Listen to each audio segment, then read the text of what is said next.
नमस्कार दोस्तों, हमारी आज की कहानी सौतेली माँ में आप सभी का स्वागत है।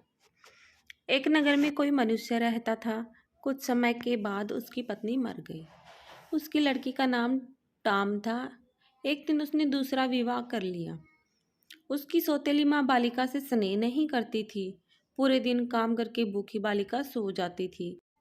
सौतेली माँ की एक कन्या थी जिसका नाम काम था। कुछ दिनों के बाद उसके पिता की मृत्यु हो गई। अब तो टाम नामक कन्या की दुर्दशा होने लगी। यद्यपि पिता का एक विशाल भवन था, किंतु बालिका एक छोटे से कमरे में रहती।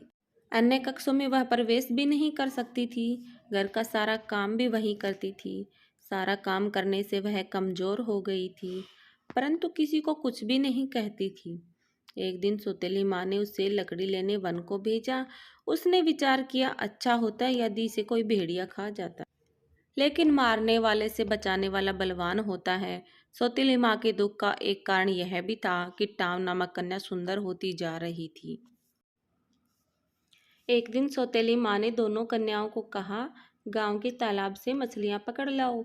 जो अधिक मछलियाँ नहीं लाएगी उसे रात्रि में भोजन नहीं मिलेगा। टाम नामक बालिका ने विचार किया, यह नियम केवल मेरे लिए लागू होगा। उसने प्रातःकाल से शाम तक अपनी टोकरी मछलियों से भर ली। भरी हुई टोकरी देकर काम नामक बालिका ने कहा, हे बहन, तेरे मुख पर धूल लगी है, इस सरोवर में स्नान क्यों नहीं कर लेती। जब टाम स्नान करने गई तब काम उसकी मछलियों से भरी टोकरी लेकर घर की ओर चल पड़ी। टाम विलाप करने लगी। कुछ समय बाद सरोवर से एक जलपरी निकली। उसने विलाप का कारण पूछा। बालिका ने सारा वृत्तांत कह सुनाया। जलपरी ने कहा, हे पुत्री, शोक मत कर।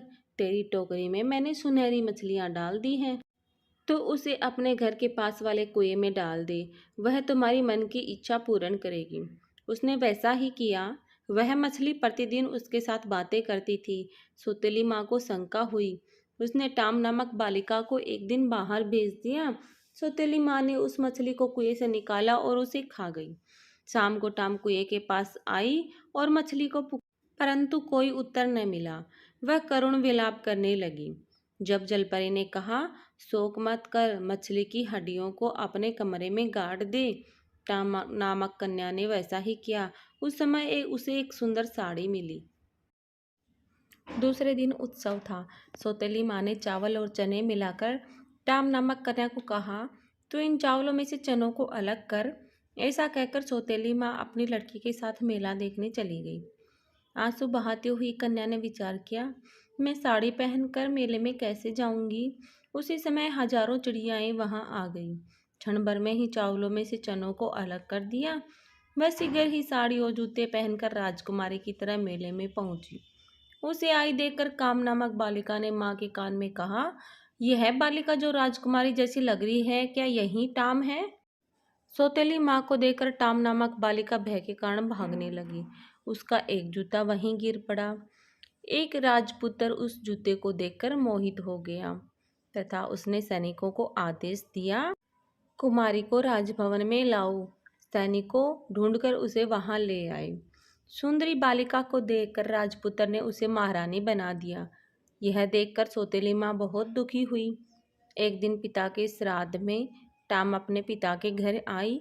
ऊपर से प्रसन्न सौतेली माँ ने कहा, पेड़ से नारियल के फल तोड़कर याचकों को बांटो।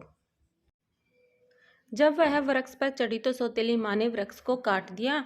वह समय रोती हुई राजा को कहने लगी, हाय, मेरी पुत्री नारियल के वृक्ष से गिर गई और मर गई है। गिरी हुई बालिका को उठाकर एक वृद्धा स्त्री अपने घर ले गई तथा उसका उपचार भी किया। कुछ दिनों के बाद वह स्वस्थ हो गई।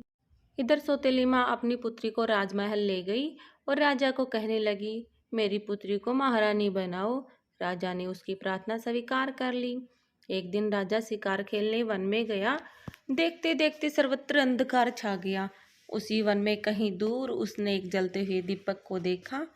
बहुत समय बाद वह वहां पहुंचा। राजा ने कहा, मैं यहाँ रात्रि में विश्राम करना चाहता हूँ।